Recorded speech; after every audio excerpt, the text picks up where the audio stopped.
Jesus confronts our if with his anything. The tension between belief and doubt. Picture this. You're standing in front of a crowd, exhausted and desperate, with your child suffering in a way you can't fix. You've tried solutions, asked for help, even sought experts, but nothing has worked. And now you're face to face with the one person who might actually change everything. Your words tumble out. If you can do anything, please help us. That's the moment captured in Mark 9:23-24. A father pleads with Jesus for his son's healing. Jesus replies with a challenge, if you can. Everything is possible for one who believes. The father responds with raw honesty. I do believe. Help me overcome my unbelief. Here's the tension. Belief and doubt often live in the same heart. And Jesus doesn't reject it. He works with it. That's the encouragement and the challenge for us in both life and business. The 50,000-foot view. Glory meets struggle. Step back and notice where this story lands.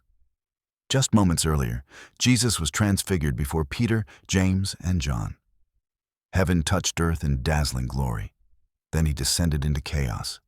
Disciples failing, religious leaders arguing, a boy tormented.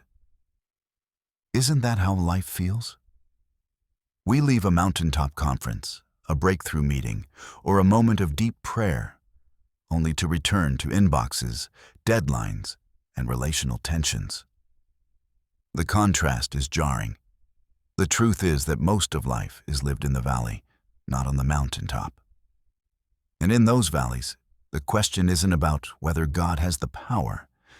It's about whether we'll place our fragile faith in his hands. The microscope view. Faith as leaning, not straining. The Greek word Jesus uses for believe, pisteuo, goes beyond intellectual agreement. It means trust, reliance, leaning the full weight of your life on God. It's less about trying harder and more about surrendering deeper. The Father's cry, "Help my unbelief," teaches us something vital.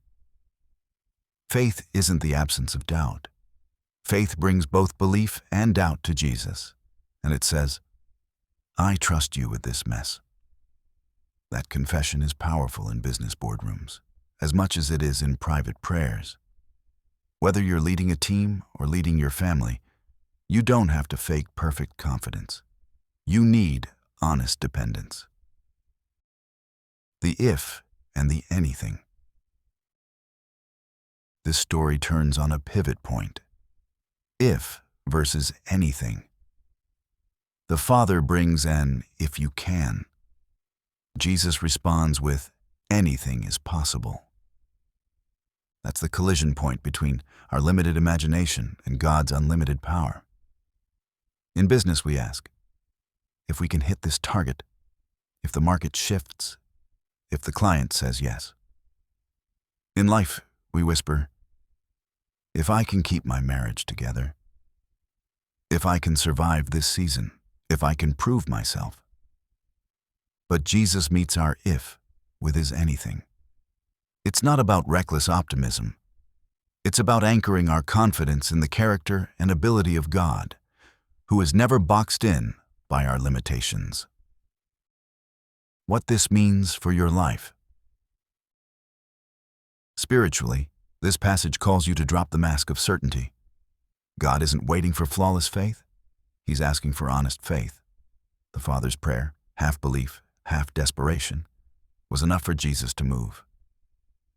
That means your mixed emotions, your wavering courage, your unfinished trust are not disqualifiers.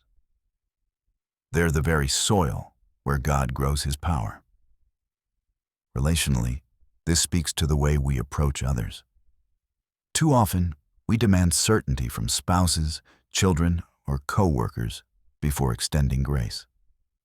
But Jesus demonstrates the opposite. He meets broken faith with compassion. What would change in your relationships if you offered space for someone else's "help my unbelief"? Professionally, the lesson cuts straight through the culture of performance. In leadership and business, there's immense pressure to project absolute confidence. But here's the truth. Pretending erodes trust. Vulnerability builds it. Owning your "I do believe," help my unbelief moments, naming what you know while admitting what you don't, creates a culture of honesty and courage in your workplace. The call to action. So, what should you internalize? Jesus prizes honest faith more than perfect faith. Your "if" is never stronger than his anything. The power isn't in the size of your belief, but in the sufficiency of the one you're believing in. Bring your imperfect trust to him. Speak the words, "Help my unbelief," in the boardroom, in the kitchen, in your private prayers. Then watch him do what only he can do. Meet your limitations with his limitless power. Because at the end of the day, it isn't about how much you can hold on to him. It's about how completely he holds on to you.